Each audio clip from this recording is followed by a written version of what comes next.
Assalamualaikum. Halo anak-anak. Jumpa lagi dengan Ibu Maryam di sini. Apa kabar hari ini? Semoga kabar kalian luar biasa semua ya. Coba Ibu cek perasaan kalian dulu hari ini.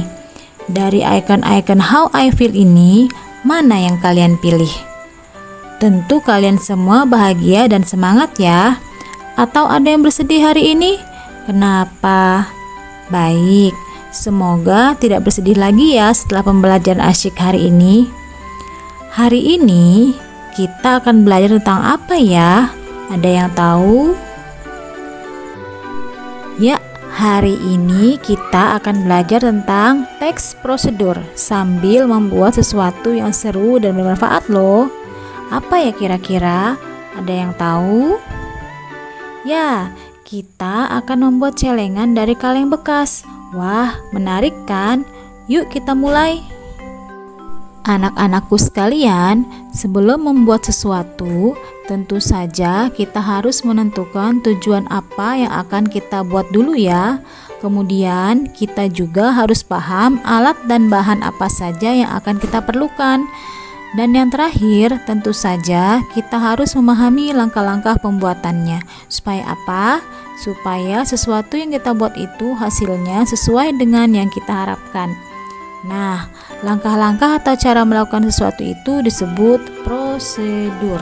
Artinya, untuk menulis sebuah teks prosedur, kalian bisa memulainya dengan menuliskan tujuan, lalu alat dan bahan, dan langkah-langkah. Apa sih teks prosedur itu? Teks prosedur adalah teks yang berisi langkah-langkah atau cara melakukan sesuatu. Misalnya, cara berwudu, cara sholat, cara membuat makanan, cara bermain game, atau cara membuat hastakarya seperti celengan.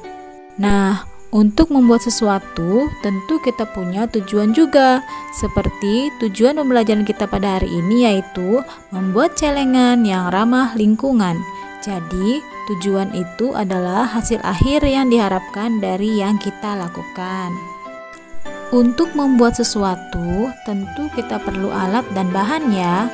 Nah, karena tujuan kita hari ini adalah membuat celengan yang ramah lingkungan, yuk kita siapkan dulu alat dan bahannya. Apa saja sih alat dan bahan yang perlu kita siapkan? Seperti gambar-gambar ini.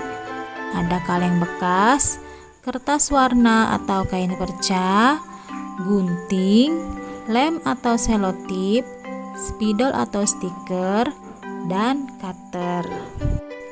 Bagian terakhir dari teks prosedur adalah langkah-langkah. Ada yang tahu apa yang dimaksud dengan langkah-langkah? Ya, langkah-langkah adalah urutan cara atau tahapan-tahapan untuk melakukan sesuatu. Nah, seperti misalnya dalam membuat celengan, pastinya kita harus tahu langkah-langkah pembuatannya dulu. Apa saja langkah-langkah yang harus dilakukan? Yuk kita simak. Langkah-langkah yang pertama yaitu bersihkan kaleng bekas. Yang kedua, lubangi bagian atas kaleng untuk memasukkan uang. Gunakan cutter dengan hati-hati ya. Yang ketiga, hias kaleng dengan kertas warna atau kain perca. Kemudian, tambahkan stiker atau tulisan agar lebih menarik. Yang terakhir, celengan siap digunakan. Nah, celengan kita sudah jadi. Tara! Sekarang kita akan bahas apa saja ya ciri-ciri teks prosedur itu. Siapa yang bisa menyebutkan dalam teks prosedur itu berisi apa saja?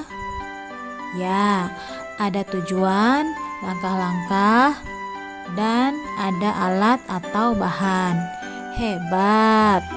Di samping ada tujuan, langkah-langkah, alat, dan bahan, teks prosedur juga memiliki ciri-ciri.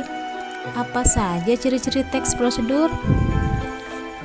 Ciri yang pertama yaitu menggunakan kalimat perintah, seperti kalimat bersihkanlah, lubangilah, hiasi, tambahkan. Yang kedua yaitu menggunakan kata kerja aktif. Dan yang ketiga yaitu menggunakan kata penghubung seperti kata lalu, kemudian, selanjutnya. Yuk kalian coba buat celengan sendiri dan ceritakan langkah-langkahnya dalam bentuk teks prosedur. Sampai jumpa di pembelajaran selanjutnya.